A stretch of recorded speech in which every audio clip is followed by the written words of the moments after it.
Welcome back sa Sangkap Sarap TV. At syempre, kasama pa rin natin ang mascot ng kusina, si Muning, ang pinakamabusising food critic na pusa.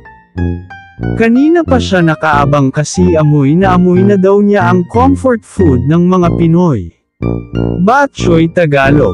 Isang mainit, malasang, at soul-soothing na sabaw na siguradong pampainit ng katawan, lalo na kapag umuulan o pagod ka sa buong araw. Gitling gitling gitling.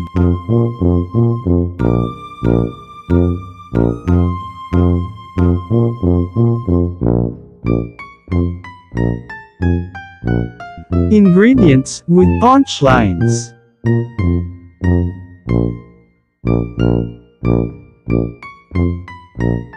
Cooking oil para lumipad ang aroma, hindi ang mantika.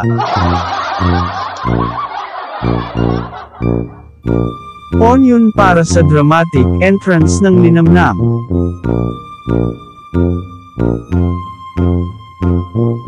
Garlic siya ang tunay na bida sa banggang nakakagutom. Ginger ang anti-lamig at anti-sampong ng sabaw.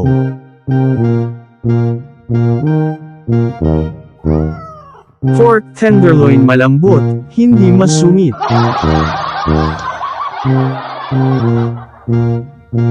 Pork liver para may deep, malinamnam flavor. Water daog sabaw maker.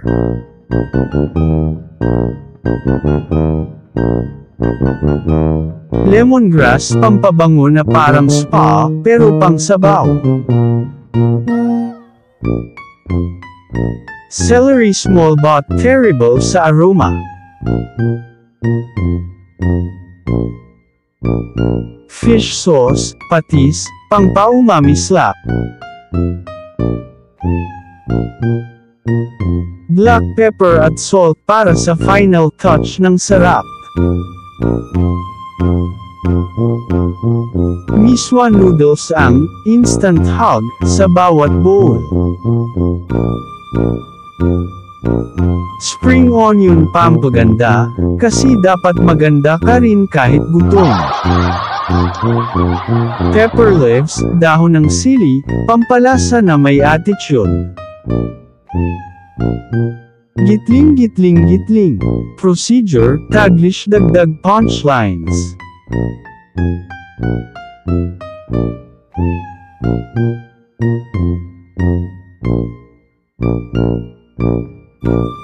Isa, heat oil sa pot, then saute onion, garlic, at ginger.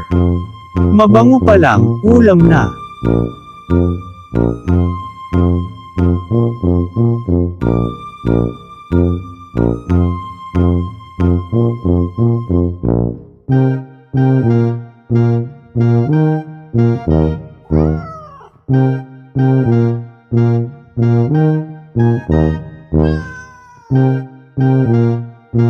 Dalawa, add the pork strips and cook until lightly brown. Hayaan mong magka-sunburn ng konti para mas masarap.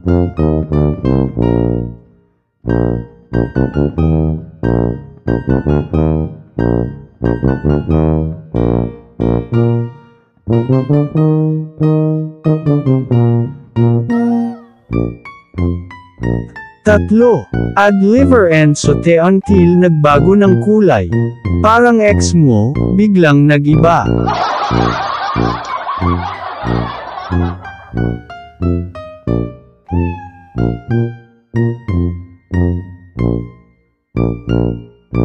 Apat, pour water, then add lemongrass, celery, patis, pepper, and salt. Ito na ang moment na magiging official sabaw na siya.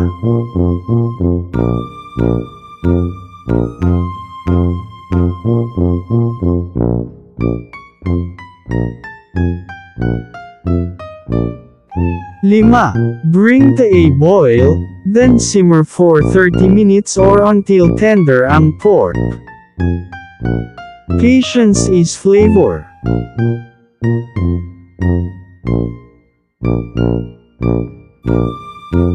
6.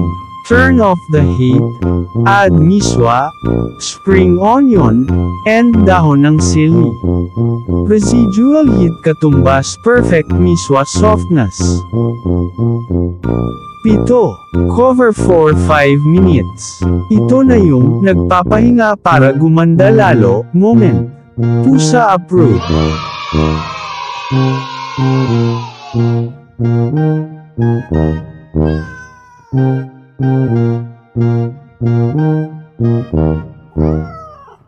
Kung nagutom ka sa video na ito, alam mo na ang gagawin. Like, comment at subscribe para sa more Mio Sarap recipe dito sa Sangkap Sarap TV. Shout out sa lahat ng mga kasarap sa solid supporters. Kayo ang tunay na sangkap ng success.